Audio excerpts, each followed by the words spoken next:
Good evening, everybody, and welcome to another installment of TEDXcellence, the show where I always include everyone. Except Moonites. Those are for dog, cat, fox to hunt. And I come to you live from Crater Valley on the moon with dog, cat, fox, a pepperjack, and all of you. Good evening, everyone. Welcome again to Thursday. Terrifying Thursday. Yes, we return once again to the wonderful world of off-brand TED Talks for education and enlightenment. I'm your host, Scribelight. It's Thursday. It's like Friday Eve. There you go. And who's joining me on this beautiful Thursday evening? Advocatus Diaboli, hello. Keeverdam, hello. And thank you, Keeverdam, as always, for providing the link to our friend Angela Arriaga's GoFundMe, guys, at the top of the chat box there. If you click on that link, please do so. Take a look. Angela is attempting to start up her home-based business. If you can donate to that, please do so. But even if you can't, if you can share that out on social media, that would be appreciated. So thank you ahead of time for that. And thank you, Keeverdam, as always, for providing the link. Advocatus Diaboli. Oh, I already said hello evening. Okay, well, you get two. What do you know? Two for the price of one. Adam Nixon. Good evening. Hi, Scribe and everyone. Just because I'm happy my stub is healing, and next week I start to become a cyborg. Next stop, Pinky, is to try to take over the world. Yes, well, Adam Nixon is about to become a metal-legged cyborg. It is your leg, right? I'm not misremembering that. I mean, if it's your arm, I think it's your leg. But glad to hear you're on the path to healing, and that soon you'll have Domo Arigato, Mr. Roboto for a limb. JPS. Good evening. Who else is here? Mike R., hello. The Alexander, hello. Tack Alpaca, good evening. Anybody else? Oh, Miranda Stone is here. Guys, I don't know if you know about Miranda Stone, but on the off chance you don't, let me tell you.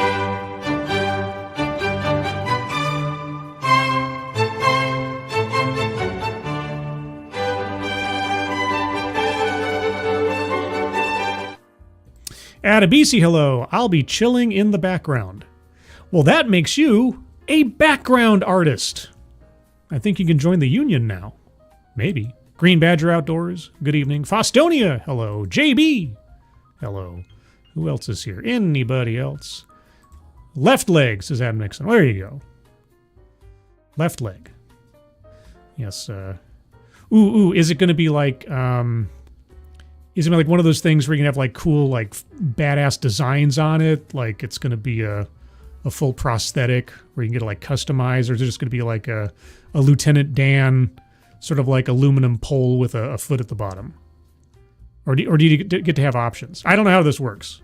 I had a friend long ago, I mean, he's still around, that was getting into designing prosthetics back in the olden days. So I know that if something ever happened to me in that regard, I'd know exactly who to call. I'd be like, hey, where can I get a robo-leg or robo-arm? Anyway. Kay Roberts, good evening. The Best Remy, hello. Simon Willikins, hello. Dom O'Leary, good evening. And I'm fully customized and painting it written. There you go. That's the way you do it. Money ain't for nothing and your chicks for free. That's right. Get some flames on. Get some racing stripes. Put on an anarchy symbol. Yeah, that's it. And to anybody I missed, anybody lurking, anybody in the future, good evening. All right, so tonight, guys, I had several options this week. I was actually kind of glad. It's a good problem to have. I could have done something about masculinity. I could have done something about free speech. Instead, I thought, well, I kind of just did something about free speech the other week, and I did something about masculinity the week before that. What haven't I done in a while? And then I came across this one. Inclusion in action. The why and the how. Yes, everyone, have you heard of inclusion? I don't know if you've heard of inclusion. It's this crazy new thing they've come up with. It's not something that they've been pushing for the last decade or so and constantly having to reinvent or redefine to try to pretend that it's something new and original. No, guys, this is going to explain it to us. This is going to justify it to us. If you didn't already know what inclusion was, our speaker's going to tell us. Now, I am always open to having my mind changed. I'm always open to learning something new about something that I think I already know. I'm also completely open to having a different angle being taken on something I already disagree with that I still end up disagreeing with so that I can be more informed about the arguments being made in support of the thing I disagree with. So I'm not quite sure which one this will be. Time will tell. But that's what we're looking at tonight. Tonight's bingo card, by the way, is bingo card A. A as in... what did I pick? I don't even remember. That's what kind of day I've had. A is in whatever the option for A was on the bingo poll. If you'd like to join in on the bingo poll, which I can easily forget over the course of the day, you just have to follow me on the X machine at scribe_light, where I post it every week. Or you can always join the Discord server. How do you join the Discord server, you ask? Well, let me tell you, you have to wait until the end of the show. Yeah, I know. That's the one thing I do request of my audience members is a little bit of patience. Or if you're watching this in the future, you can just skip to the end and find out. If you do so within the first 24 hours of this posting, because that's as long as the links to the Discord server last. But we'll get to that presently. Any other hellos before I move on here? Oh, I see Walter Tomaszewski. You almost missed me. Does that mean you hit me? Your aim was true? I'm not so sure about that one. And, oh, here we go. K. Roberts. Inclusion. When an element or mineral is inside a crystal matrix, adding or removing value of the gem based on rarity. Well, I'll tell you what. If this talk is about jewel grading, I will be pleasantly surprised. But I guess we'll find out together. So get your bingo cards ready, everybody. This one clocks in at just over 18 minutes. This is a long one, guys. That's what she said. And I'll start off with a few seconds for a sound test. You guys tell me if you can hear it. And then we'll proceed after I say hello, the old guy, and also hello, John Trioxin. So here we go. Let me start with the story of the giraffe and the elephant. I love stories, especially stories about animals. You guys hear that okay? Let me know in the chat. I'm going to turn the music down just a smidge. If the music is getting in the way, let me know. I can always turn it off. Did everybody hear that okay? Sounds good, says Mike R. All right, well, if Mike R says it's okay, that's all I need to know. Okay, the elephant and the giraffe. The giraffe is a very good architect. He has built a wonderful house for himself and his family. Well, I hope he didn't put his neck out. The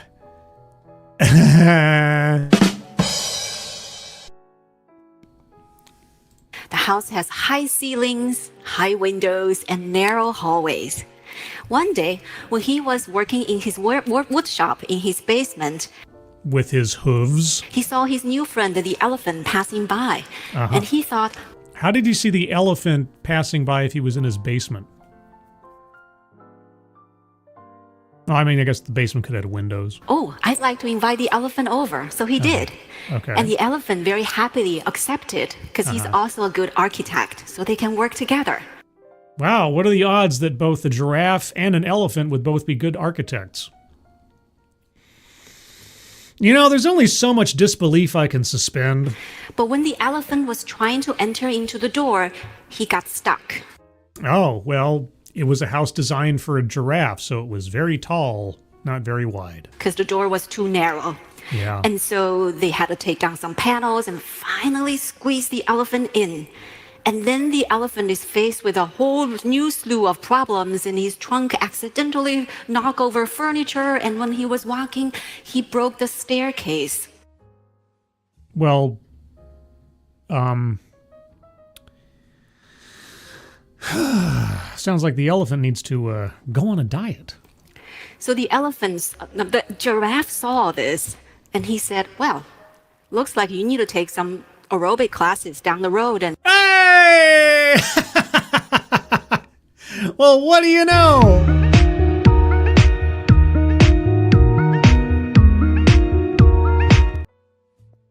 Lose some weight and just slim down a little bit. And you can also take some ballet classes also to get lighter on your feet. Yeah.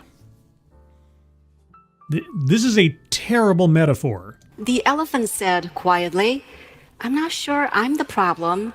I think the house is just not built for someone like me." There you go.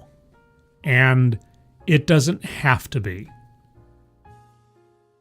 I think that's the part that's probably going to be left out of this, is that it doesn't have to be.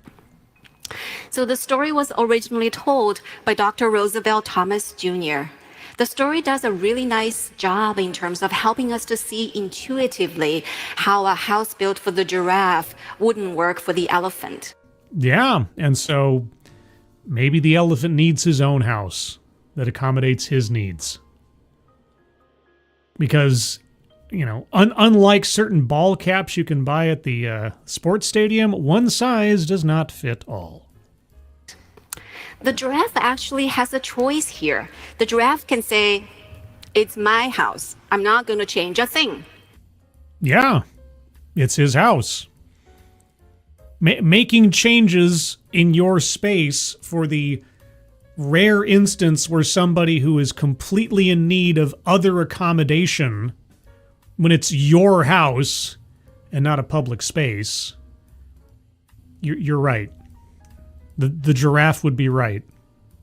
Then he can only invite other giraffes to come and work with him and miss out on the talent of the elephant and other animals.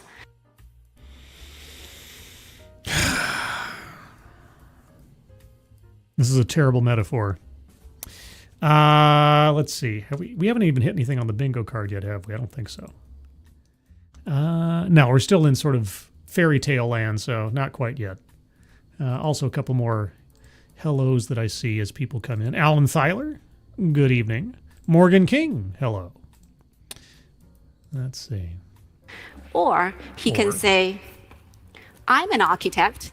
Let me look into it and see whether there are some modifications I can make in the basement so the elephant can come in and other animals can come in, and maybe we can co-create something more innovative and more inclusive."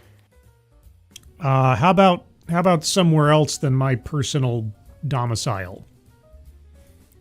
But anyway. Thank you, Alan Thyler, for the happy, lovely, dancy dog-cat fox. Oh, dog-cat fox. Wowee, wow, wow. Oh, there's an irate Alex dog-cat fox. Thank you so much, Alan. Appreciate it. I'm certainly more leaning toward the latter choice because I'm very passionate about helping to create more inclusive and innovative workplaces. Great. Okay. So now that we've gotten past your completely inapplicable metaphor for inclusion in the workplace, please do tell us what you mean by inclusion and how you practice it. I'm very curious about how can we make that happen. Why are you curious? You're the one giving the talk. So my research focuses on the behaviors and practices that actually give people the experience of inclusion. Oh, okay. So we have a bona fide expert. These are my favorite kind of speaker. Together with my collaborators, we have conducted a lot of interviews with award-winning inclusive leaders. They come from different industries, different professions. They range from first-line supervisors, team leaders, all the way to CEOs and executives. Were there any, conditions for inclusion in your study amongst the people that you interviewed? Just curious. We asked them, what are your best practices? We also have conducted focus groups with people who have worked with inclusive and non-inclusive leaders for their perspectives.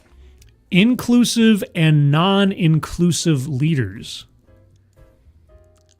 Okay. And again, in my mind, I'm just going for the dictionary definition and not the DEI ideology definition of the word. So I would love to find out, and she's got plenty of time. I hope she tells us what constitutes a non-inclusive leader. Like what's the differential between an inclusive leader and a non-inclusive leader? From all this research, a key idea that we have generated is that the key ingredient to inclusion is the ability to detect and change the defaults. The ability to detect and change the defaults. Like for every individual taste? Or permanently? I'm hoping she'll answer these questions. So what do I mean by defaults? That's what I'm wondering.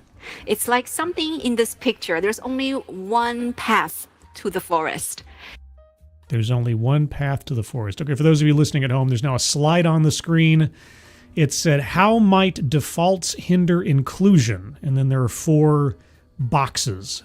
And they read time defaults, format defaults, process defaults, and activity defaults. I'm wondering if by time defaults, she's talking about deadlines, scheduling. And I'm still thinking about all of this in the context of the workplace.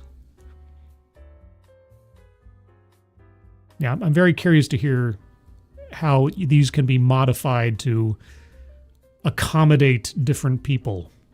And there are other potential paths that have been blurred.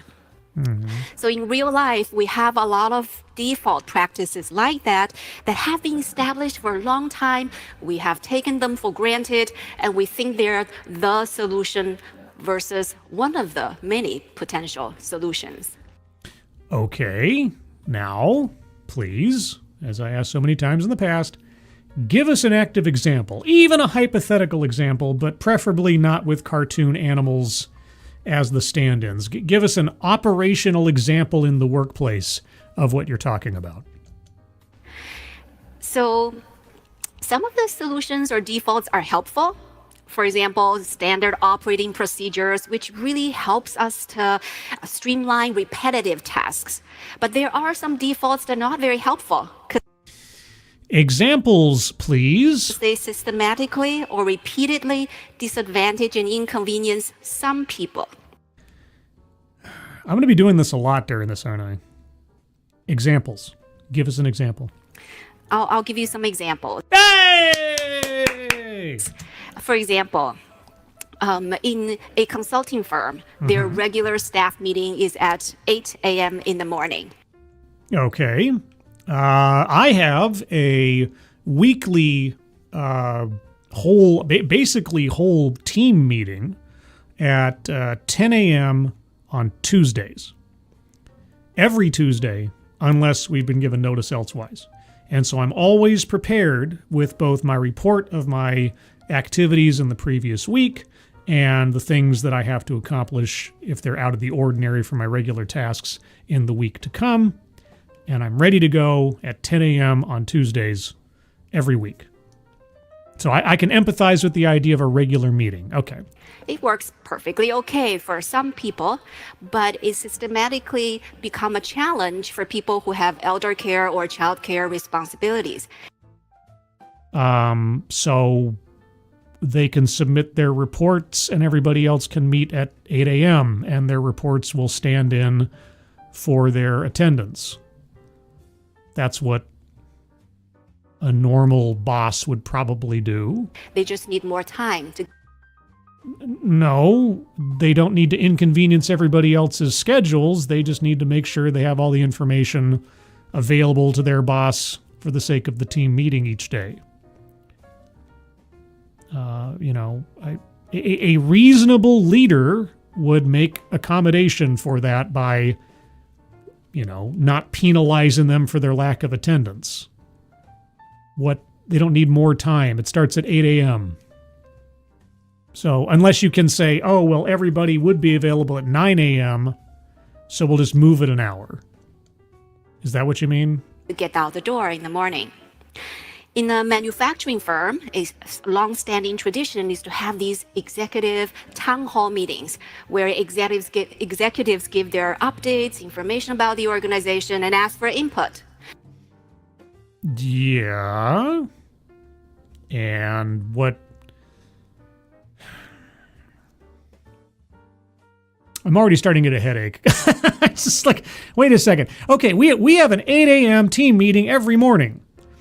well, I'm not going to be able to make it at 8 a.m. because I have to take care of my elderly mother. Okay, well, I'll put you last in the rotation of reporting on your activities, and you can show up. You know, and if there are any notes or any updates you can get them from a coworker after the meeting. Well, the world is not going to stop for everybody because you have a problem. You know, it's not that I can't be sympathetic to your problem, but this is the job. Everybody else is still working throughout the course of the day. So there you go.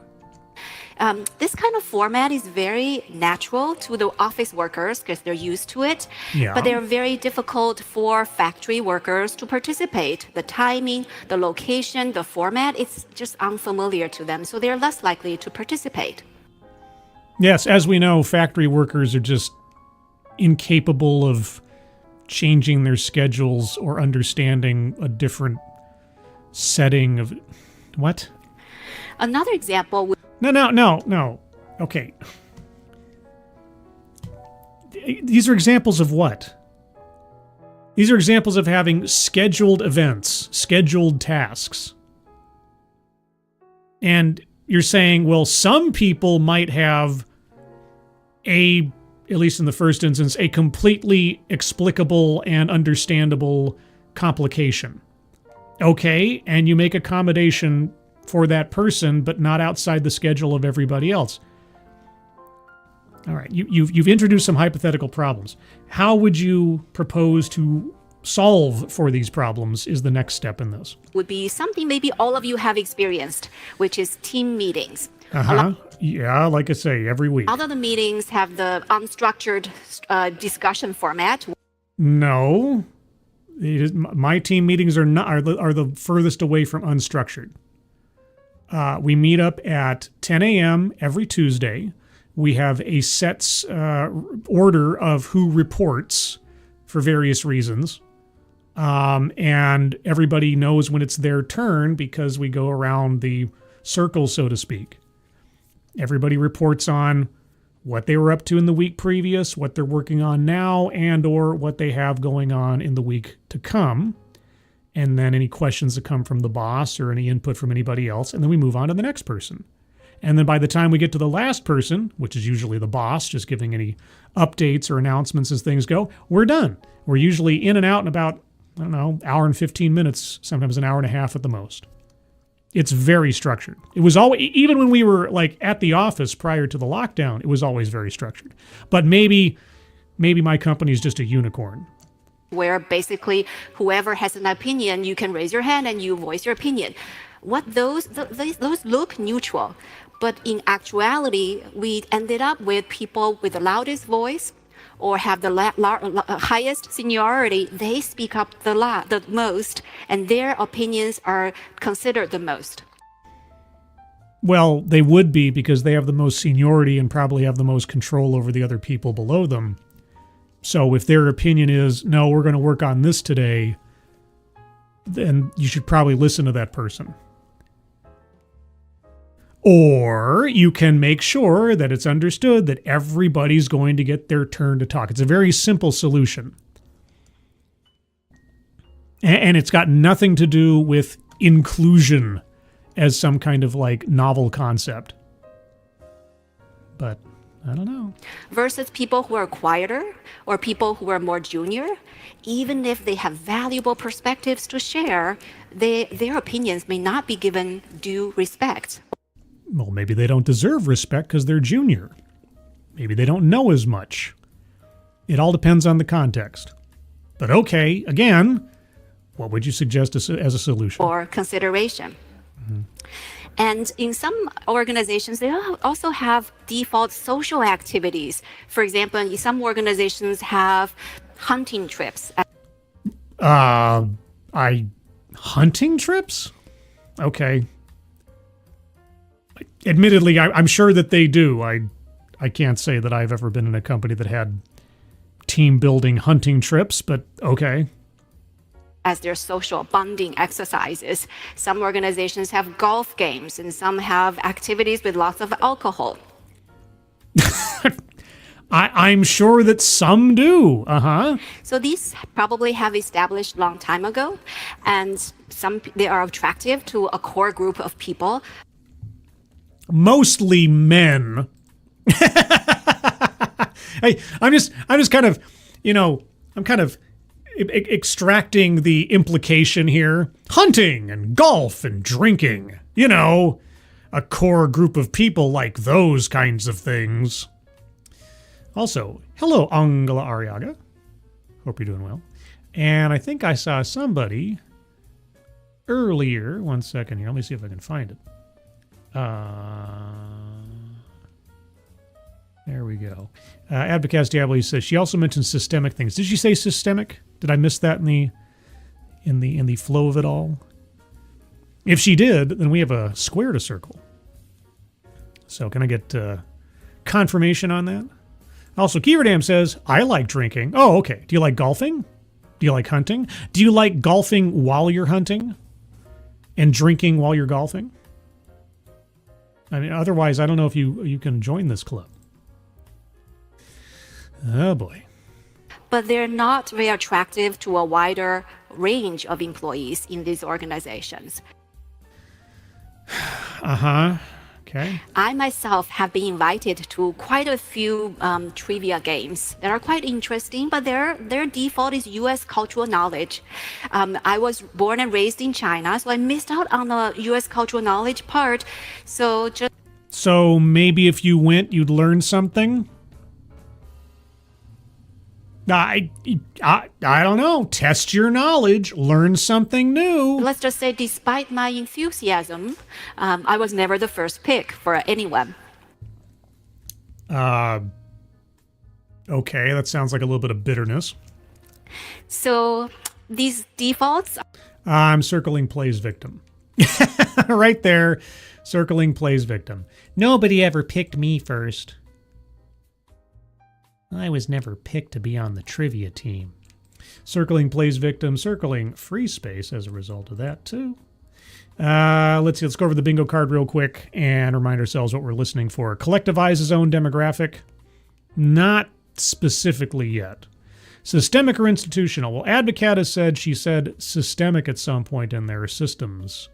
So unless that is incorrect, but I'm going to put that one on there. Sales pitch for product or service. She hasn't actually said what she does yet. Childhood or family anecdote. Not yet. I mean, she says that she's originally from China, but she hasn't talked about her family or childhood. Diversity, equity, and inclusion. Well, that is what we're here for, so circle on that one. Microaggressions or unconscious bias. You might be able to argue that people not picking her for the trivia team was a microaggression. I'm going to wait and see if there's something else. Privilege. Oh, actually, you know what? The thing about the giraffe telling the elephant to go lose some weight. Yeah, I think I'll circle that one. I think that makes sense. It's a microaggression. Privilege, not quite yet. Contradicts own point or fails to make argument. I'm still waiting for her to give us some solutions. We're all like a third of the way through her talk, and we're still on the complaints.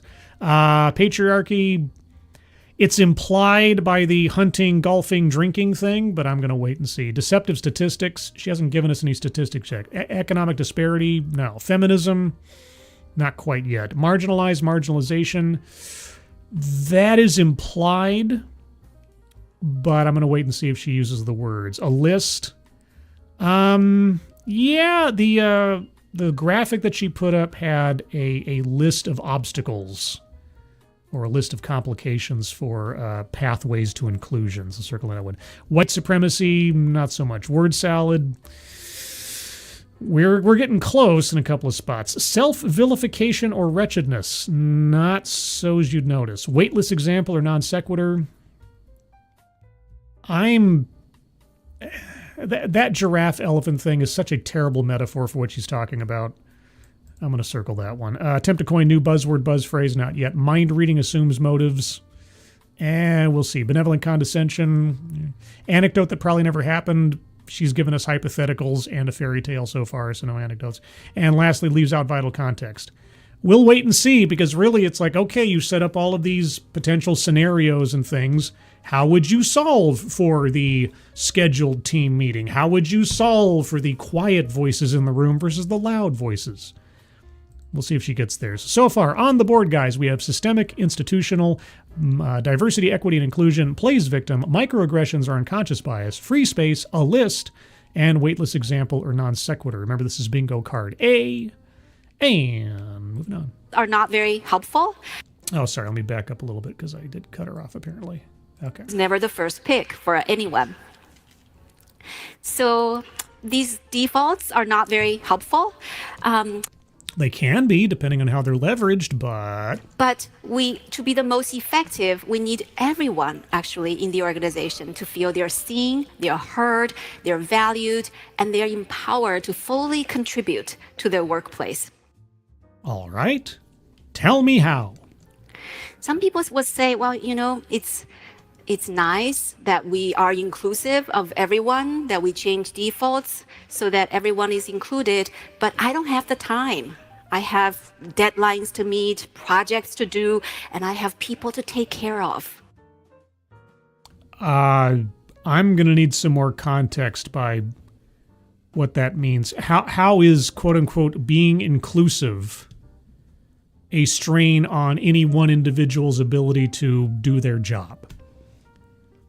I mean, Scribelite can imagine such things like being forced into inclusion classrooms or having to work your way around 17 different people's schedules and personal idiosyncrasies to just get through one meeting. I can imagine that kind of thing, but I want to hear it from our speaker. What does she mean? What kind of burden is this creating for other people? Or what kind of burden does she think people are imagining this creates? It is true that inclusion takes time and energy. Like what? How? Okay. You have set up the scenarios of complication. You have articulated the problem in various hypotheticals. Now you need to describe the solution, or solutions as the case may be. Okay? You can't just not tell us what it means to solve for the 8 a.m. meeting, what it means to solve for the wallflower at the team meeting, what it means to solve for the team building activity. But the lack of inclusion takes more time and more energy. How? Quantify that. You may ask, why do you say so? Yes, I do ask that, but I also want you to explain to us how it works. Not being non-inclusive, you don't have to do a thing. What? Well, let's imagine some scenarios. We already imagined some scenarios. I want you to circle back to those scenarios. Let's say you're working together in a team and some of your team members are disengaged because they don't feel they're valued, they don't feel they're wanted. Oh, well, do you guys want your paycheck for the week? Yeah? Do you feel valued by getting paid to do the work that you're here to do? Okay. I can make you feel completely unvalued real quick. I can promote you to customer.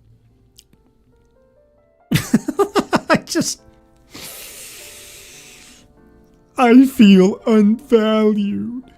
I'm sorry. It's my hardened heart. What can I tell you? I'm just old-fashioned that way. If I show up to the office because I'm being paid to do a job, I do my job.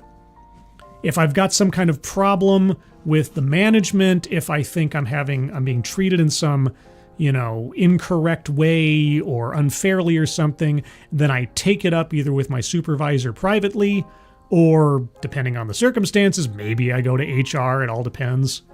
Elsewise, the value of my being there is the fact that I'm getting paid and hopefully getting benefits. But if I'm going to sit there and mope because I don't feel like I'm valued, maybe I need to grow up. Maybe that's just me. Even in the workplace. Well, you probably have to step in and do their share of the work. No.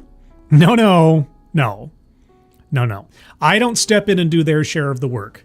If they're not doing their jobs, they get written up. And if they're still not doing their jobs, then their jobs are at risk.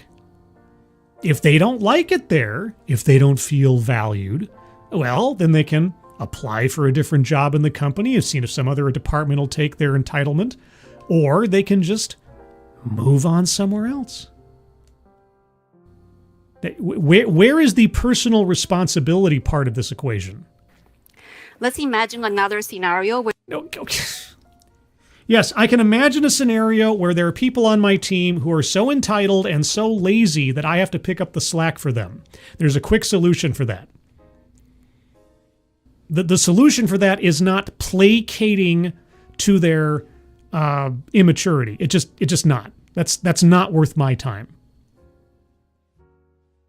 That is the most. You know what? It took me a minute of thinking about what she just said and going through it, because if that's a scenario that she expects me, the manager, to solve through inclusion, then I gotta tell you. What? What is that? What the fuck is that? That is some utter and absolute horse hockey right there. Utter and absolute horse hockey. I mean, she has the chance to redeem herself if she comes back and says, no, what you need to do is get them to get their asses in gear. But unless she says that, oh man. where you're trying to implement some changes. And you didn't include input from everyone who's going to be affected by the change or you need to implement the change. And you can't please all of the people all of the time. And sometimes the employees are going to have to accommodate the job. That's life.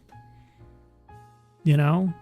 Like, early on in my current employ, I was able to come into the office around 8 a.m., which is still pretty early for a lot of people.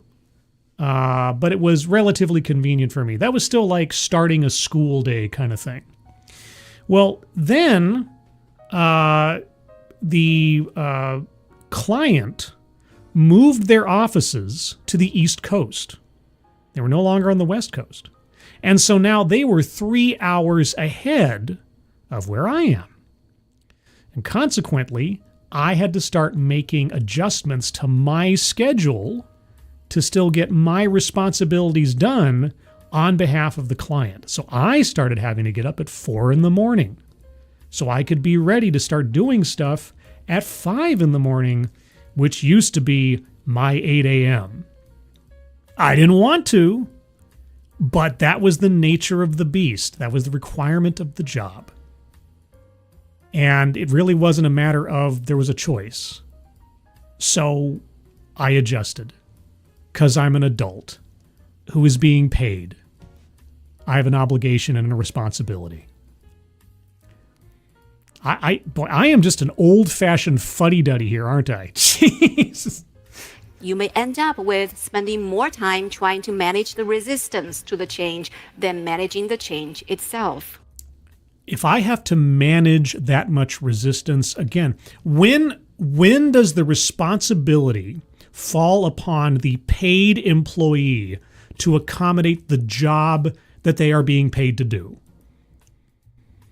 I mean, obviously, there has to be, depending on the circumstances, some allowances made. If someone has a completely unavoidable responsibility, like you said earlier, elder care, right? Someone has to go through all this stuff in the morning in order to take care of their parents or maybe their child or something. Of course, making accommodation for that, having a little bit of leeway for the sake of that circumstance, fine. Perfectly fine.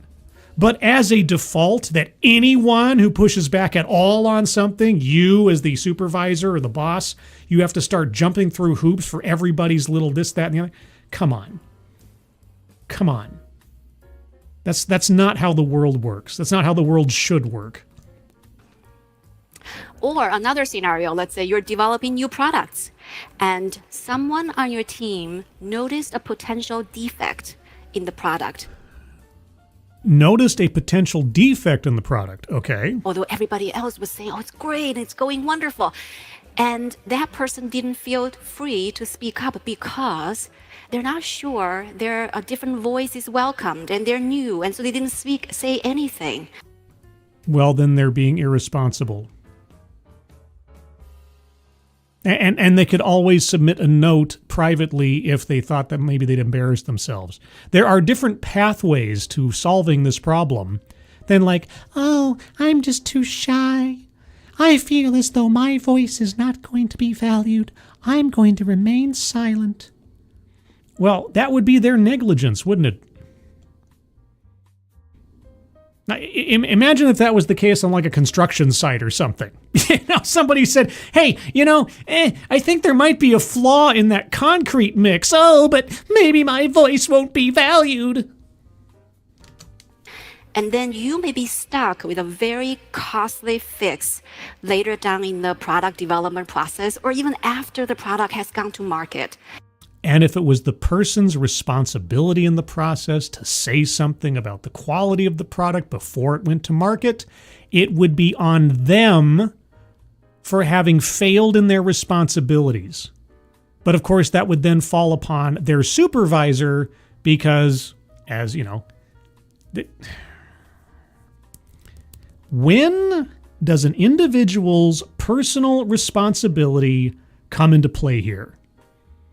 Why are you taking the onus off of everybody else and placing it upon the supervisor to be a mind reader and to be somehow a juggler of everyone's personal quibbles and idiosyncrasies? So the lack of inclusion really costs us dearly. That is not a lack of inclusion. That person was in the room. That person was looking at the product and spotted a flaw, and they chose to say nothing.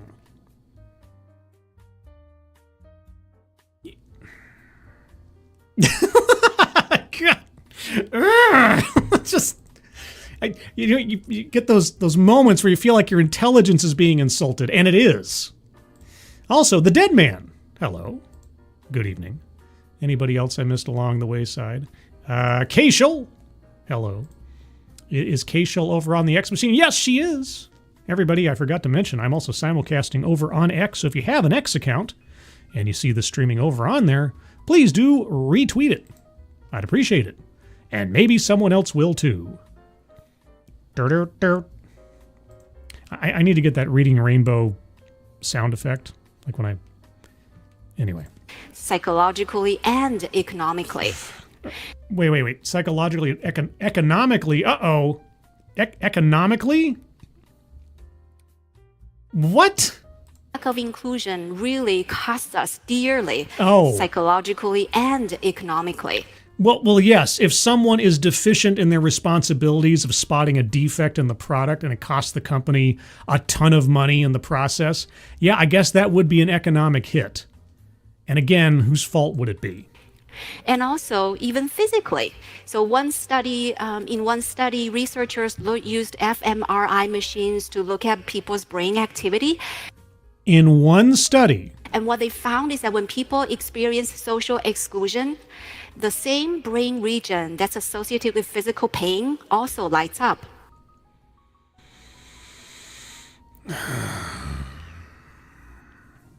So what you're saying is silence is violence? Which means we experience social exclusion similarly to the way we experience physical pain.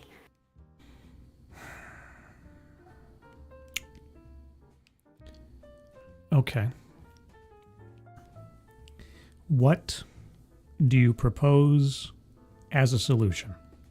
We are now literally, and I can say that, I can use that word sincerely here. We are now literally halfway through the talk. The talk is 18 minutes and 12 seconds, and I have just through serendipity paused it at 9 minutes and 6 seconds. All right, now we're on the downslope. Everything from here on out had better be proposals for solution. And it would be very nice if you would circle back to your own examples and tell us, in an inclusive environment, this is what you would do to resolve this problem. So please.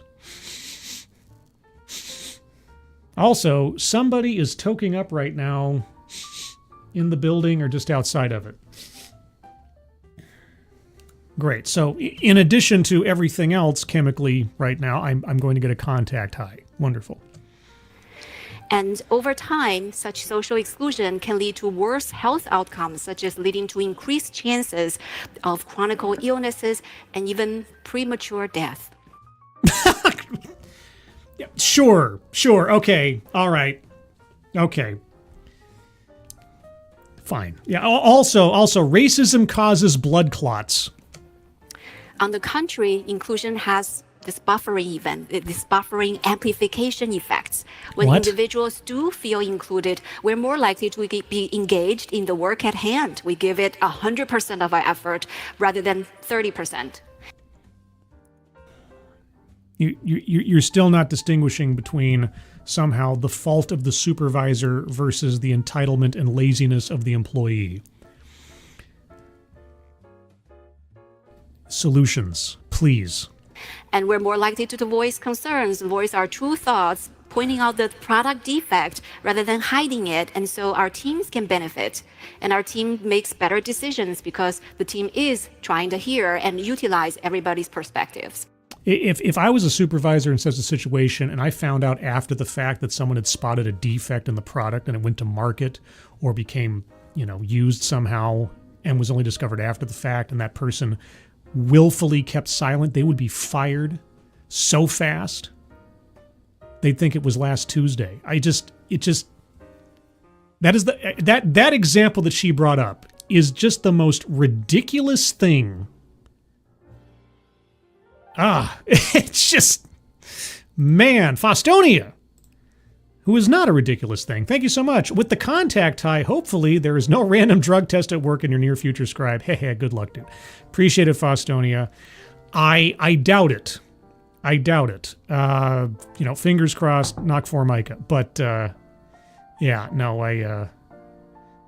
think I have a pretty good track record with my boss at this point. I think he's well aware of my proclivities and those that I don't have. But anyway, okay, you're losing time, oh speaker. You are losing time. And for organizations too, inclusion helps them to retain their talents, keep them there, and to attract talents from other organizations that are less inclusive. Stop making promises. Start listing solutions. And these people will help them develop products and services that address and satisfy the needs of a wider variety of customer bases. And eventually the organization benefits in terms of sustained financial performance and strategic renewal. Okay, so not only have you given us a litany of problems, but now you've given us a litany of promises. But in neither case have you given us any actionable examples of how to solve or achieve either. You've got 8 minutes. So inclusion is beneficial on all fronts. So you say. But why isn't everyone practicing it? Practicing what? So inclusion takes intentional learning rather than accidental or passive acquisition. Okay, word salad, circling word salad. If not for that little passage right there, then in the aggregate thus far, just good golly. So we need to do 3 things to really see and try to change, to create inclusive environments. We need to pause in our existing or habitual ways of doing things. I love pausing. In fact, I'm required to do so by YouTube, but there you go. We need to ask about people's experiences and perspectives. Okay, we need to take a step back. We need to ask people about what they've experienced. Poll the workers. Might be different. Yeah. And then we need to pivot to find alternatives. Why? Why do I need to pivot? What if there's not a problem to solve? All right. It's like we have an 8 a.m. meeting every morning to round up with the team for the tasks of the day. And I've got 12 people on my team. And 2 people come to me and they say, One of them says, oh, I have to take my kid to childcare at 7:30, and so I might be a little late. And I'll be like, okay. And the other person says, oh, well, my husband has physical therapy at 8 o'clock, and I probably won't be able to make it in until 9. I'll be like, okay, well, we'll set up a buddy system and someone to take notes so that you'll know what's going on by the time you get back. And it'll also be a good record in case we need to refer back to it in the future. There you go. A benefit for the worker, benefit for the team. The end. I don't need to pivot. That's as much pivoting as I need to do. I'm not going to reshape reality to try to accommodate everybody's little thing unless it's absolutely unavoidable, and then I'll just give them a waiver individually, but not change the entire planet for a single tree. To support our new vision and practices. So let me give you some examples. Please. So the previous organization I mentioned that started their morning meetings at 8 a.m. Yes, good. Okay, all right. Okay. I was getting ready to circle leaves out vital context, but now, almost 2/3 of the way through her talk, we're finally there. All right. Yes, the 8 a.m. meeting. What would you do to solve for that problem? They actually had an easy fix. They would start to rotate the meeting times to different times in the day so that nobody is repeatedly inconvenienced or challenged from attending it.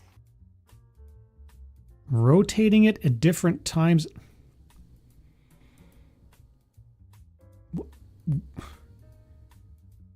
That's ridiculous. So everybody has to second guess as to when the meeting is on any given day? Well, okay. And some organizations also looked at their requirements. In one accounting firm, they have a default requirement for making partner, which is years of experience, full-time experience. Okay, years of full-time experience. Okay. And they have noticed that actually that requirement prevented them from retaining some women talents. Because they chose to raise children by any chance? And the reason is when women have children. Right. So if you make a choice to not put in the time that everybody else put in to their careers because you chose to have a child, we should change the requirements. This is starting to sound like sort of like firefighter type thing.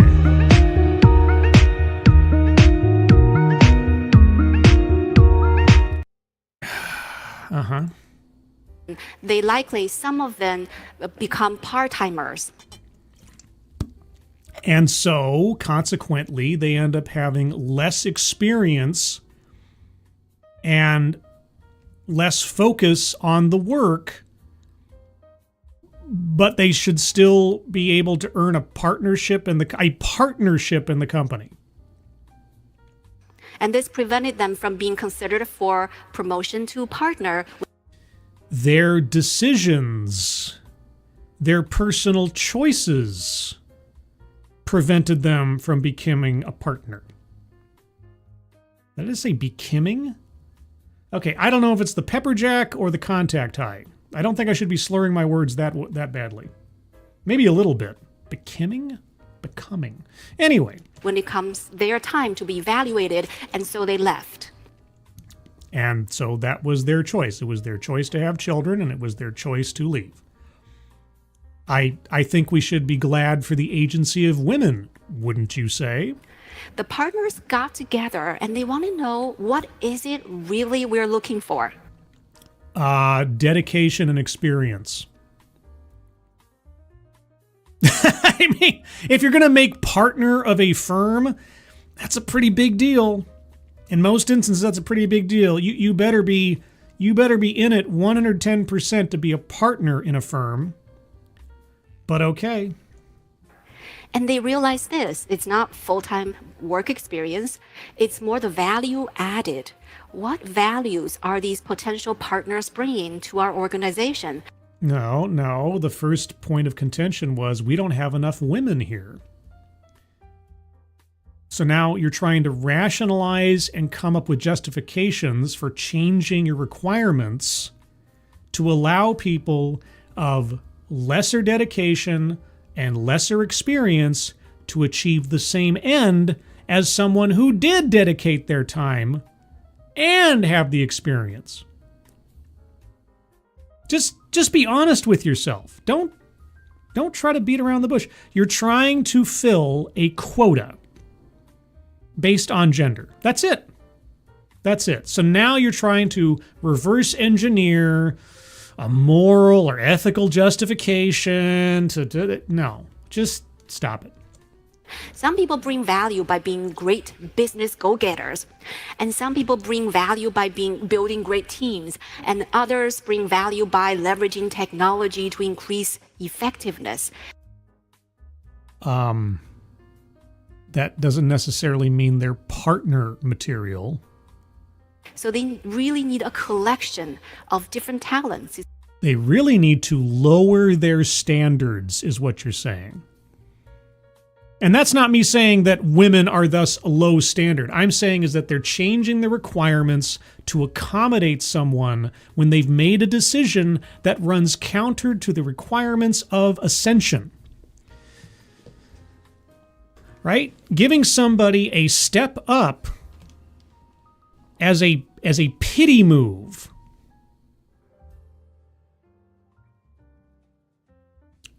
Now, this is the equity part of things, but also inclusion, which is just lowering standards to be more inclusive.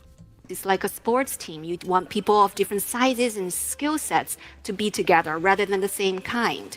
Yeah, but you'd also want all of those members of the sports team to show up for every practice and give 110% to contributing to the team. And if they can't dedicate themselves to the benefit of the team writ large, then maybe they shouldn't be on the team. If they don't show up for practice, or they take it for granted that they're going to have their position, maybe that's not somebody you want on your team. You pick terrible metaphors. So they decided to remove this full-time requirement. They decided to lower their standards. And focus on value added. Yeah, they decided to take away something that was measurable and turn it into something that's an abstract. Great. And this practice has helped them to achieve about 50% women partners. Oh my gosh, guys, did you know that if you completely rearrange and remove the prerequisites for ascension in this company, we got a lot more people that suddenly become partners? And they're mostly women, which isn't some kind of backhanded insult in and of itself. Look how inclusive we are.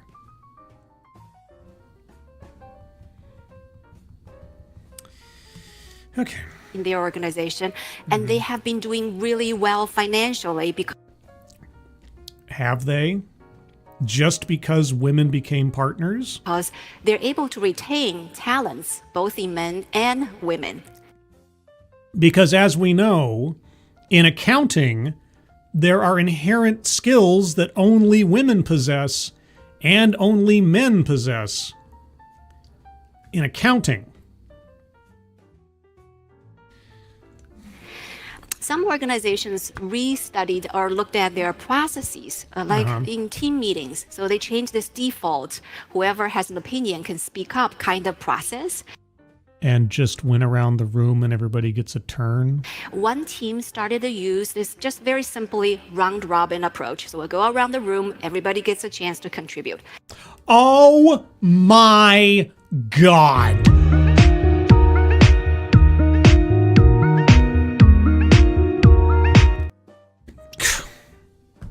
What a notion. another team notices that the junior folks are actually more hesitant if they disagree with the senior folks. So now they invite the junior folks to speak first and senior folks speak last. I've never heard of that before either. Golly. And that means that the junior folks don't have an opportunity to object by the time they get to the senior folks because they've already had their turn, or how is that structured? Like does every time somebody says something, do you go around the room to see if anybody has any objections? How long does that take? This way, there's no pressure, less pressure for senior folks to share their opinions. There's less pressure for senior folks to share their opinions?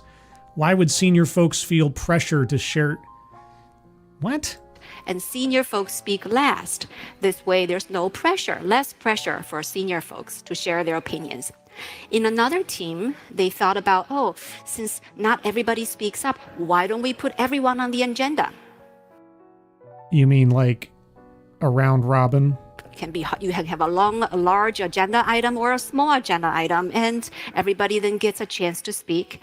Another organization, like a round robin, notices that when people disagree with each other on contentious topics, some of them don't speak up. Yeah, because maybe it's a team meeting and not a team debate. And so they use anonymous polls to gather everyone's opinion.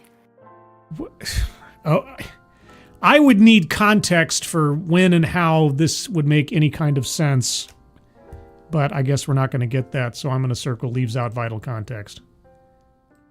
Yeah, you know, some places do this and some places do that. Like, I guess they could. And of course, none of these things have ever been thought of or implemented before this. So... And another organization uses even more structured processes, the pros and cons discussion. So to make sure whenever they have a strategy or plan, they talk about the advantages and potential downsides. So people who have contrary views can all join in the conversation. Amazing.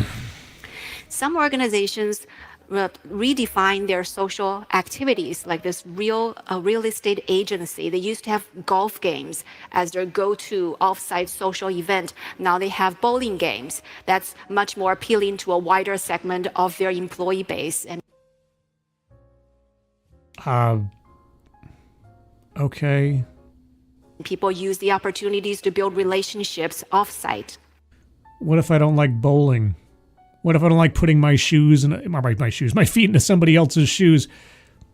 What happens to me? What if I'm the one guy that says, I don't really like bowling. I don't like the competition. I don't like the sensation of losing in front of all of my peers. Do I get to sit it out, or do you have to change everything again because I, the one person, says I'm not interested? You're moving from one sport to a different sport. Okay. And the manufacturing organization I talked about earlier, which used these town hall meetings to gather input from employees, and they noticed that default didn't quite work. If you had a regular town hall meeting amongst employees, you would think that everybody would just be given that time during the course of the day to attend the meeting. It wouldn't be something where someone was being inconvenienced. You just have to allow for the workers on the floor and the management to have that time off from their direct jobs to take part. I didn't really understand what the problem was in her original scenario. I still don't understand it. So they started training their first-line supervisors on listening skills. And they're charged with the task of going back to their employees to conduct these listening sessions and also make changes.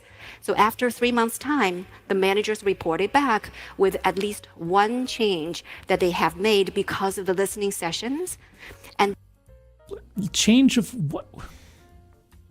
I already circled leaves out vital context. I don't even know what she's talking about. She's not even giving us any active examples. She's still giving us these abstract hypotheticals without any details. Say for, did you know that we can do a round robin to solve that whole... Yeah, I knew that. Anybody with a working brain knows that.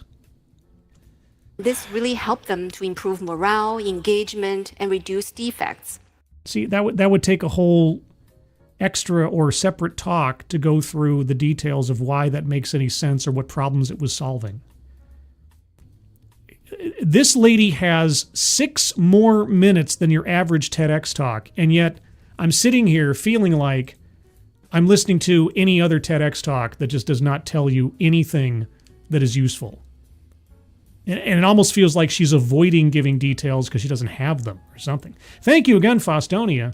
This type is the first one at work who gets downsized when the shit hits the fan. 0 value added. Might even be a relative of someone in the C-suite. Safe guess anyway. This sounds like a DEI consultant, or now an inclusion consultant, who is just saying things and throwing out concepts as though they are revelations rather than common sense, without actually answering any questions or giving us any innovative ideas. It's just...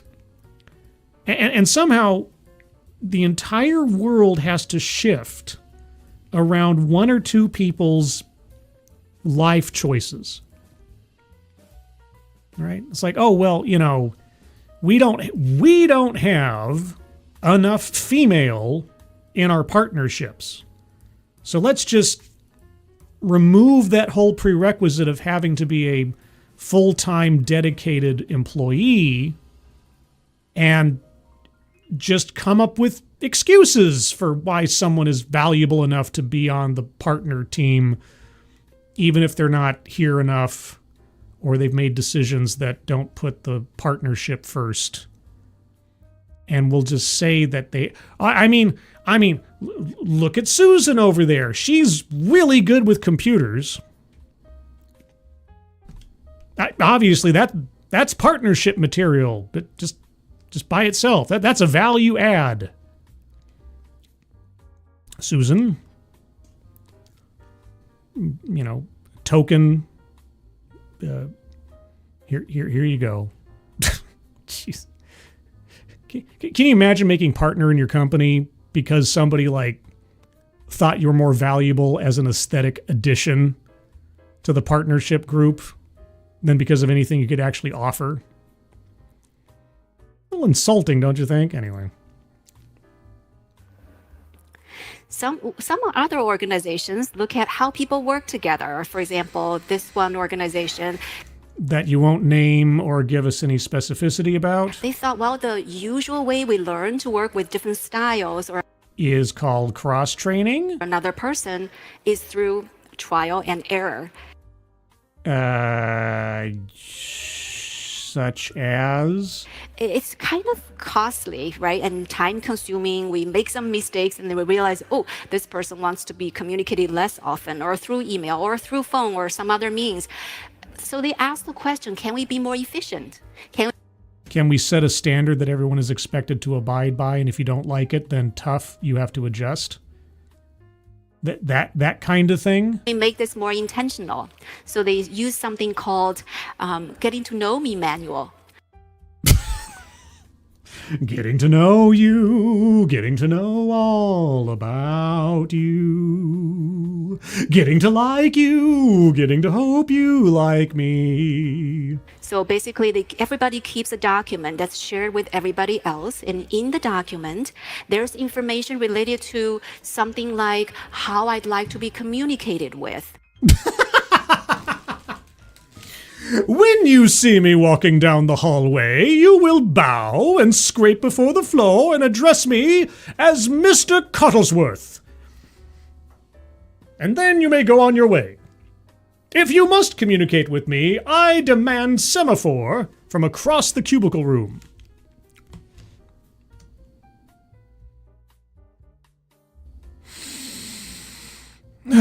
Please tell us pronouns. Please mention pronouns. Mention pronouns. How I'd like to receive feedback. What gives me energy and what drains me in the workplace. What drains me in the workplace? Oh boy. And when I'm at my best and when I'm at my worst. Maybe that shouldn't be my problem. Maybe I should have a default expectation that someone coming to the workplace is going to be a professional and leave their personal foibles behind and do their job. And I am not there to babysit them or counsel them through their personal problems. Maybe. I know it's a crazy idea. It is a crazy idea that when the workday begins, my focus is on the work and doing my job. And that having to walk on eggshells around every single individual and having to memorize how each person would like to be addressed or treated or what I have to deal with their psychological fail. No. Isn't that more time out of my day? Isn't that more work and just setting up more expectations of offense if someone doesn't get it right? Can you imagine the absolute insanity the HR department would have to go through in such a situation, where you've set an expectation that everybody in the workplace is required to read these personalized little documents of declaration of how to behave around this person versus that person, and what happens if someone gets it wrong? Not because they're being intentionally malicious, but just because it's an absolute waste of time to commit all this nonsense to memory. Who has to hear about that? Who has to deal with that? How do you resolve that conflict when you've set up an absolute endless series of landmines in your office space? You have got to be kidding me. So by sharing information like that, they increase the efficiency of understanding other people's work styles and preferences, and teamwork strengthened. Sure it did. Sure it did. Also, it signals to people that everybody's different. Hey, everybody! Did you know everybody's different? He's different from me. She's different from she. Hey! Yeah, because, my default setting when walking through the world is, hey, everybody's just like me. Everybody's exactly the same. Because I'm an idiot. Oh, thank you, weird and Byzantine office politics personal declaration of intent document system. Now I realize that everybody's different. Just look at the manuals. And excuse me. The manuals. I would say that's a bit patriarchal, isn't it? So it's okay for me to have my quirks, because we all have them. Mm-hmm. And lastly, maybe some of you are individual contributors. You know what? Everybody in my office place is an individual contributor. I know. You may think, oh, these practices I can't do because I can't change my teams or organizations that easily. It's not a matter of can't per se, but should I? But there's still a lot of things you can do to be more inclusive. Do tell. Let's say social events. When our organization or team announces, oh, there's a social event, they blast out an email and say, here's the invitation, come. My third grade humor. But some people don't come, right? Because yeah, sometimes you need just a little bit more foreplay. Just a smidge. I mean, a little teasing, a little seduction. Just an email by itself. I mean, some people, it depends on what's in the email, I'm telling you. But, sometimes you just a little push, just a little extra, Wear some heels, put on some nice makeup or something. I'm just saying. they don't know, oh, am I going to have someone to talk with today? Oh, was that the worry? Okay. Yeah. So one thing you can do is to invite that person, maybe a newcomer, to go with you.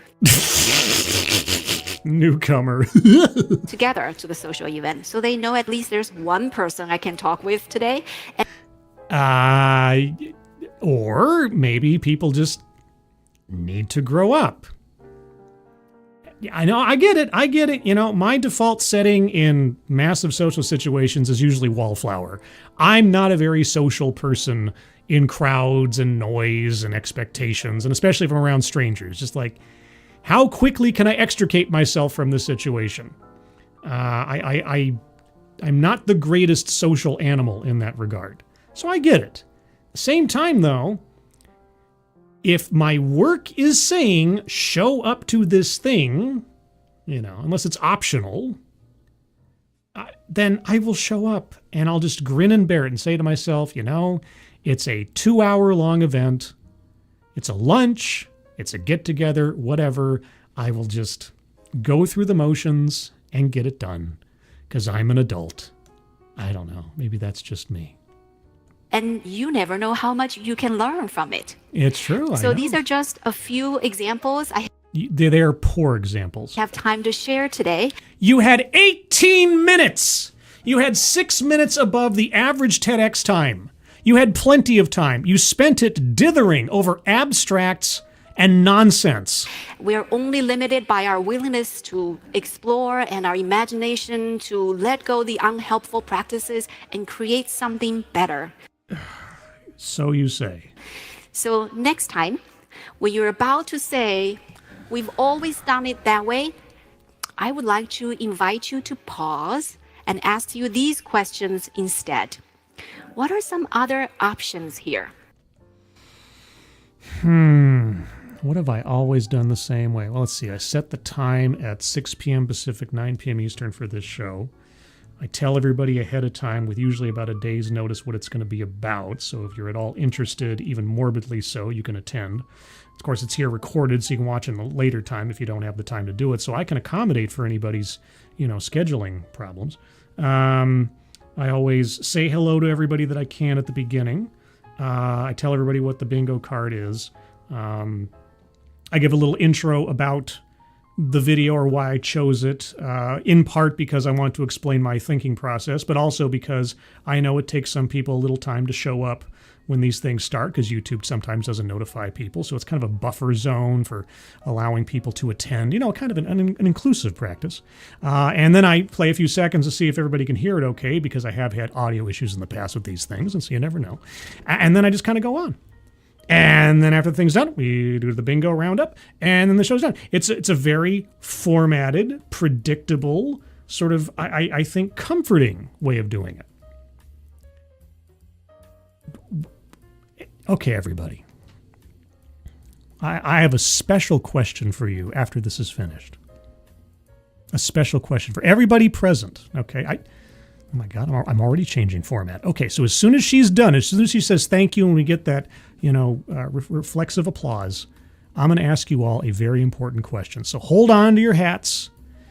Get to the edge of your seat, because that's what you'll need. All right, you ready? Here we go. What is our ultimate goal? And how can we add agility and flexibility into the system?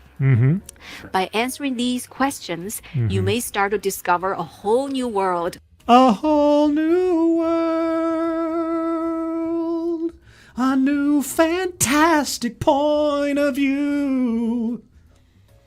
Of ideas and practices that are inclusive, innovative, and effective. So my questions for you today is...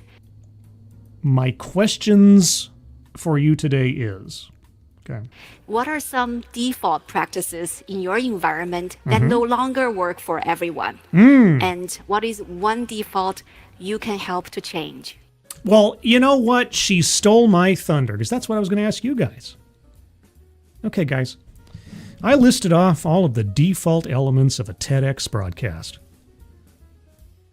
Name off one element. And I'm being sincere here. You don't have to be, but I'm being sincere here. Name an element of the show that I listed off and tell me how I can improve it. For you, for specifically you, not anybody else. Do not have any consideration for your fellow chat members. No. This is selfish time. This is you time. I want to hear what I can do for you. Okay? Yeah, so. Thank you. All right, there we go. All right, so you take your time. Take your time. And you have to list off one element, one component of a TEDx stream, and then tell me how I can modify it for you to make you happy. Because that's what I'm here to do. I'm here to entertain you. ostensibly. So take your moment. I'll wait a second so we can get some responses here. Make sure I get the bingo card visible enough. I think I can slip it up one more time. Yeah. Okay, there we go. There we go. And then do that. Okay. All right. Let's get some. Let's get some. Miranda Stone says, "Yeah, I feel comforted." Now you see, Miranda Stone is like a sphinx. She could be saying anything with that statement. It could be truthful. It could be sarcastic. Don't know. It's a mystery, just like the Sphinx. Shadowcat, no, I don't like change. Okay. Well then. Advocatus, I like change, but I prefer cash. All right.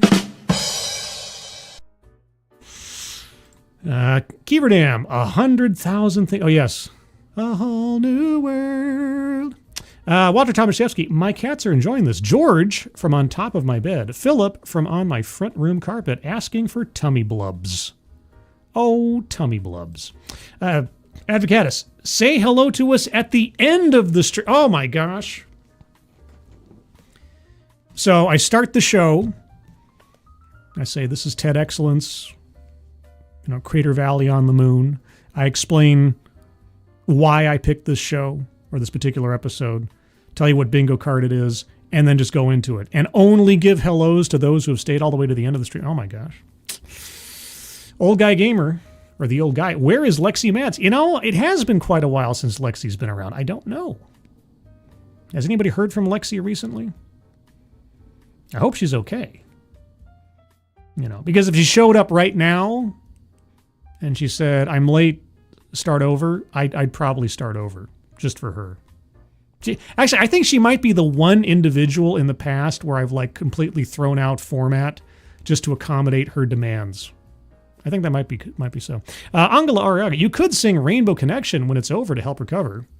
Someday we'll find it, the Rainbow Connection, the lovers, the dreamers, and me. Walter, add a laugh track. I have been meaning to add some stingers that don't mute my microphone. I'm not quite sure if I have that option. Do I have the option to... Yeah, I don't know. I think it's something that Tom Connors has. I think he's got a soundboard or something. StreamYard, if you have a video clip, unless there's a setting I'm missing, and I don't think I am, if I play a video clip, it automatically mutes my microphone. So I don't have I can't play sound effects where I can talk under them. And if I do have that ability, I'm not aware of it, so I'll have to look that up. Miranda Stone, you could change just the scribe in the lower right corner to a shade darker red than the light. That would accommodate me. In the lower right corner. Oh, I see. Oh, I see. Slightly darker red. Oh. Okay. That's the one thing. That's one thing that has not changed forever, and that is that Scribe Live thing I put at the bottom. In the olden days, I wanted to make sure people knew this was a live broadcast because it was a novel thing at the time compared to everything else I was doing. So yeah, that's one thing that has not changed at all. Oh my gosh. Let's see. Morgan King, a title card with the active bingo card under the today's episode. You see, I don't have the option to put up separate windows. I would love to have the bingo card as an active element, down in the corner or something that was updated as I updated it so everybody could follow along. I've been wanting that for years. They don't offer an option like that. I'm not sure that they can in StreamYard. Unless or until they are able to make sharing multiple tabs at once and then moving them around the screen. Maybe that'll be here someday. It's not here now, but I've wanted to. I've always wanted to have the bingo card as a visible element of the show as we go along. So it's not for lack of desire. It's just I don't have an option to make that happen right now, unfortunately. Miranda Stone, or maybe black. So you want the scribe to be darker red or black to contrast with the line. Okay. I will consider that. I will consider that. Keeverdam, I haven't heard from her, as in Lexi Mads. Okay. Well, I hope she's okay. Was she signed up on the Discord? I better look that up. Now I'm worried. Could it just be timing that we don't see her much anymore? Faustonia, do the show with an accessible tank of helium during the stream. Now, why would I need an accessible tank of helium? I can talk like this all the time that I want. I can do the whole show like this. Okay, who's next? Who's next? Oh, Breeze Feet. Include me out. Is that like Cash Me Outside? Oh. It's not pink. It's lightish red. Okay. Yeah, I can only do Elmo voice for... In the olden days, back in my young days, I could do the squeaky voice for quite a while. But I've aged like fine wine. So there you go. And Morgan King, or in the Today episode title, the active bingo card. Well, see, today's episode is just a static image. That's the thing. Everything you see here, the frame, the circle, the title, the Scribe Live, the Scribe Lite Twitter thing, that's all one PNG overlay that I've made.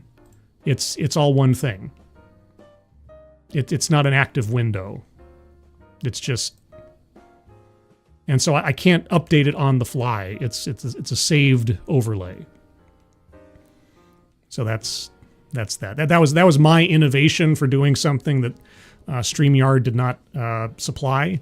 Like, all these overlays are handmade. I had to figure out where to put the window for my portrait. I had to figure out where to put the window for a video or something, because StreamYard did not supply that back at the time. So I made this template, and I used my nascent Photoshop skills, and it's all that. So yeah, little bit of behind-the-scenes magic there. Yeah, that's all one static image.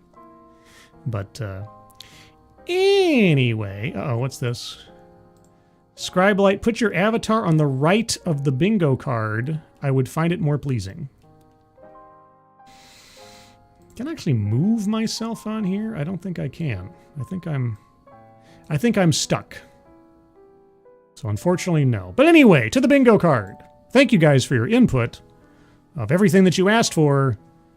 Changing the color on the scribe part of the Scribe Live thing might be the only thing I can do. We'll see. But anyway, on the bingo card, I'm going to go over it one more time, guys. If you have arguments for squares to be circled, hold on to them. I will get to you momentarily. Collectivize his own demographic. She didn't really talk about herself in those terms, so I don't think so. Sales pitch for product or service. I don't know what she does. I don't think she ever said that she... Well, no, wait, she started... Did she at the top of this say that while she does this work? I think she's a consultant. As far as I can tell, she's a consultant. So, after a fashion, yeah, this is a sales pitch for her talents and services. I'm guessing. Childhood or family anecdote. She did mention that she comes from China originally. She did not talk about her family or her childhood. So can't circle that one. Privilege. I bet there's an argument to be made there, but I'll leave it open. Contradicts own point or fails to make argument. Fails to make argument. She kept talking in abstracts, set up problems without solutions, and then made promises without telling us how to achieve them. Patriarchy, it was certainly implied in the activities that she mentioned, the golfing, the hunting, the drinking, and only servicing, one group. And also the accounting firm whose partnership team was apparently too much of a sausage party. Deceptive statistics. Well, she talked about one study where, but she didn't give us any numbers that I recall. So I'm a little hesitant for that. Economic disparity. Well, she did heavily imply, if not actively state, that companies that practice inclusion do better economically than others. Because obviously, if someone is quiet about a defect in a product, they're going to be quiet and allow the company to take a major loss if they're not inclusive, out of spite, mostly. Feminism? Yes. I mean, again, in the sense of the accounting firm option, where the choice of having children should not be a barrier to earning something through full-time work. And I want to clarify, this isn't me saying that people who have families should be penalized in some active way, because we have laws against that. But at the same time, that accounting example, it wasn't about like having somebody lose their job. It was, there's a prerequisite for partnership at this company that you have chosen not to meet. It might be an understandable choice. It's not one I would vilify somebody over, but if you don't meet the requirement, you don't meet the requirement. If you go from a full-time job to a part-time job because you made a choice to have children, anyway. Marginalization. Well, I don't know that she ever said the words, but the concept of those that aren't comfortable speaking up, those people who are junior and might not think that their voices matter, and on and on and on. That's about as parallel to marginalized as you could probably get. Bingo. What? Bingo! Yeah! Of course! So we have our first bingo. Moving on, white supremacy. You know, she never did bring up race, not explicitly. So, no. Self-vilification or wretchedness. Well, again, she never really talked about herself in any meaningful way. So, except for, I didn't get picked for the trivia games because I'm not native to America or something. But that was more a plays victim thing than I was the problem, so. Attempt to coin new buzzword or buzz phrase. I mean, she used a lot of different terms. I don't know that she focused on any one thing as her sales point, but I'm happy to be corrected. Mind reading or assumes motives. Well, let me move on to benevolent condescension. Yeah, that one, because apparently employees have absolutely no responsibility to do their jobs, and it's up to management to accommodate everything. And if the employee is not doing their job, then the management has to just accept that, which is just insane. And lastly, anecdote that probably never happened. See, here's the problem. She gave us so many examples, quote unquote, but they were so abstract that I didn't have any way to tell or evaluate their accuracy or reality. Not really. It's like, there was one company that did a thing. I'm like, I guess they might have, if you say so, without any other context. So, anyway, that's the card as I have it. If you have arguments for squares to be circled, put them in the chat now. If I've missed your argument, please just repost it. Do not say you missed my argument. Because here's one thing I am changing. If you say you missed my argument, I'm not scrolling up. It'll just have to pass by. The responsibility is on you to just repost if I missed it. That's it. That's it. Keeverdam, a.k.a. Baby Meatwad. I don't have any context for that. I'm just saying that out loud. Nick Burns, please stop. But it's coming, Nick. Don't worry. Soon we will stop. It's just a matter of time. Advocates Diablo. Oh, yeah, that's right. Oh, you sang Rainbow Connection. I am content. Well, I didn't sing the whole thing. Honestly, I don't know all the words to Rainbow Connection, but it does. Okay, Advocates Diablo. Privilege, default ways of doing things would be a privilege to those whom they did work better for.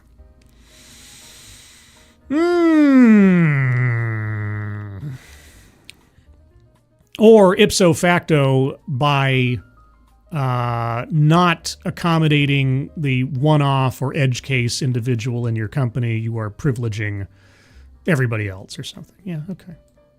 Yeah, fair enough. Yeah, and this is a double bingo square. Oh my God, guys. It's a double bingo screen. Bingo. What? Of course!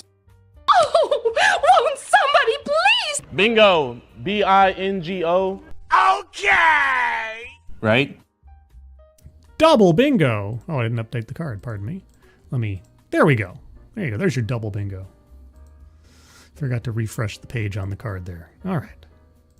Boy, oh boy, we are moving and grooving now. You missed my argument. That's what I have to say to that. Angela Arega, would nationalism count in the same way as racism? She did say that because she was from China, she wasn't chosen for trivia. Well, I mean, it might, or, ethnocentrism or something, but that's not really white supremacy as an argument of point in the talk, so... Yeah, and again, I circled microaggressions or unconscious bias to sort of cover that kind of thing in a way, so that's about as close as we got. So you're not wrong, but doesn't quite meet the square. Let's see. She made a whole lot of assumptions. I don't know if she ever assumed motives, though.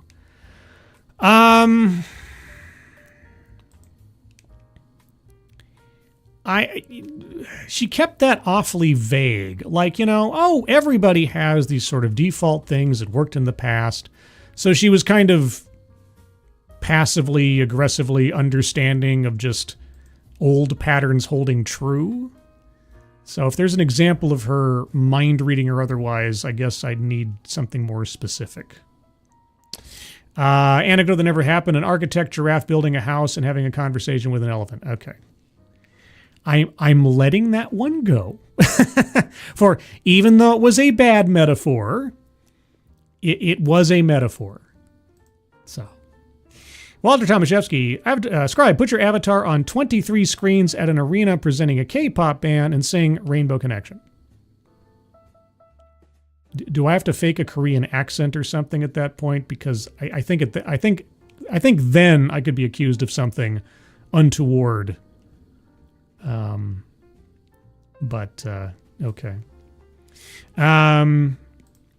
Oh, did you guys see? I did make a brief appearance on Midnight's Edge After Dark this evening. And we were talking about the Red Sonja trailer that just came out.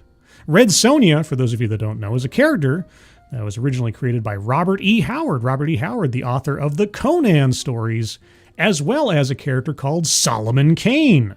Solomon Kane, who was whose character was put into a movie called Solomon Kane several years ago, whose director is the same director as the Red Sonja movie. And so in recognition of that, I made a Solomon Kane Scribelite avatar.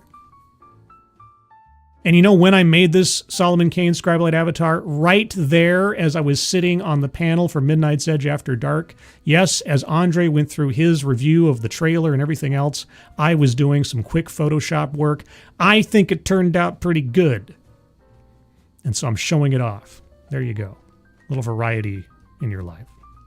My life, too. Advocatus, Scarlight, would the never being picked because she was not from the U.S. be collectivized her demographic? If she hadn't made it completely personal, then maybe. Like, if she'd said something like, myself and 2 or 3 other co-workers who were also not native to this country generally were not picked. Or say if she said something like that, but it was all very personal and direct and kind of bitter on her own behalf. So it wasn't really a demographic comment. It was just sort of a circumstantial comment. That's how I took it. Angela says, that is really good. Well, thank you, Angela. I appreciate it. I had to sort of... Fortunately, the fortunate thing is it's not always the case where like the angle of the face I'm replacing in profile is similar enough to the default angle of my avatar. So sometimes it looks a little awkward. In this case, it was almost exact. Like the position of his eyes and the chin and the angle that he was looking in the original poster. So it does fit pretty good, I think. Bad YouTuber, no caching. What? There's no cash me outside because I'm a YouTuber? What? I don't know. Well, anyway, guys, I think that brings us to the end of the bingo round. But of course, if you're listening to this in the future, or I missed your argument because you're not... No, am I crashing? What? What's going on? Okay, now you've made me paranoid. What, did the stream crash and I'm just not aware of it? Can you guys hear me? Okay, no crashing on my... Okay. Morgan King, you have disrupted the format by making me paranoid. How dare you? But it is apropos of the subject matter. Anyway, guys, if you happen to have an argument for a square to be circled I did not get to here, or someone did not make an argument for here, you can always leave it in the comments below. Or if you'd like, you can always discuss it over on the Discord server. Do you guys know I have a Discord server? Well, I have a Discord server. Link to the Discord server is in the chat right now. You just have to click on that link and you'll find yourself on the landing channel called Say Hello. And in addition to saying hello, you just have to say the secret word. The secret word will tell me that you're not a bot. Actually watch the stream and have thus earned the right, the privilege, the entitlement to join the Discord server. And today's secret word is elephant. Just say hello, elephant, and I'll know that you watched the show. I will also know that you're not actually calling me an elephant, because that would insult my feelings. My fragile widow feelings. Programming note. The next stream I will be on is tomorrow morning at 9:05 a.m. Pacific Time, noon 05 p.m. Eastern Time for Midnight's Edge in the morning, where I'm sure we may talk about Red Sonja again, and or the performance of the Superman previews, and or who knows what else. A whole bunch of entertainment stuff could happen between now and then, but we'll talk about it tomorrow morning on Midnight's Edge in the morning. And then Saturday at 3 p.m. Pacific, 6 p.m. Eastern, will be Dog, Cat, Fox, and Friend, where Dog, Cat, Fox is Dog, Cat, Fox, and I'm the friend, talking about news stories of the week that I found interesting, besides which. And then, guys, on Monday, in addition to Midnight's Edge in the morning, there will be a DEI Death Watch episode at 12:30 p.m. Pacific Time, 3:30 p.m. Eastern Time. I think that's everything. I think that's everything I have planned that I know I will do. I could always do an ambush stream if I get the gumption. So we'll see. But anyway, everybody, thank you so much for joining me. Moderators, thank you for keeping an eye on things, even though everyone here is so well behaved. You have very, very little to do. I should change that up. I mean, I'll do that again. I'm starting over. Everyone, hope you have a good rest of your Thursday. Hope your Friday's a good one. Hope you have a good weekend. I hope you're all safe and well. If you're not well, please get well soon. And I'll see you on the next one. Take care. Bye-bye.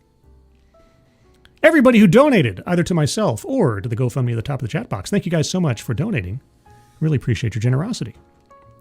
Moderators, thank you for keeping an eye on things, even though everyone here has been so well behaved to have very, very little to do. See, I changed it up. I was changing the format. I was like, defying expectations, because at the end of the day, I'm just like Hollywood, guys.